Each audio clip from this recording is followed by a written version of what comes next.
from Daffodils.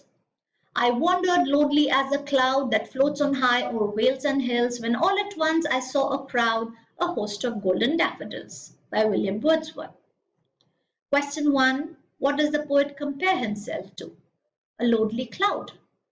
What is a daffodil? If you get a question like this, you could say it is a flower, it's a bulbous flower of the lily family and commonly found in England. What particular number does the poet use for the daffodils? Why? So what is the number he says? 10,000. Why does he use that number? He wants to exaggerate because he has seen a huge crowd of daffodils, he has seen a huge number. So here the board really does not ask you figures of speech, but if they do ask, you know it's an hyperbole, an exaggerated statement. What is the comparison between the daffodils and the Milky Way? So the line says they are as continuous as the stars that shine on the Milky Way.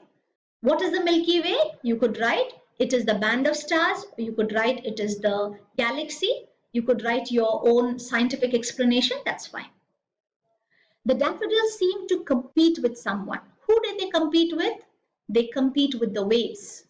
What is the result of the competition? So the line, the waves beside them danced, but they outdid the sparkling waves in glee. So what was the result of the competition? The daffodils, they won. They outdid the waves in glee, in happiness. Next. Which wealth is mentioned in the poem? This refers to the wealth of experience.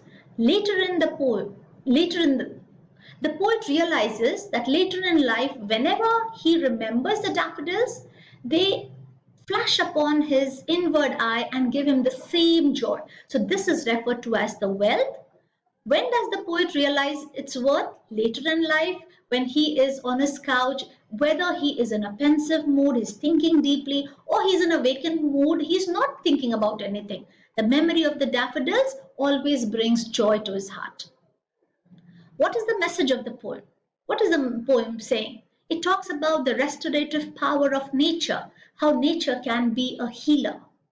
Do you think it is relevant in the modern world? Again, it calls for a personal response.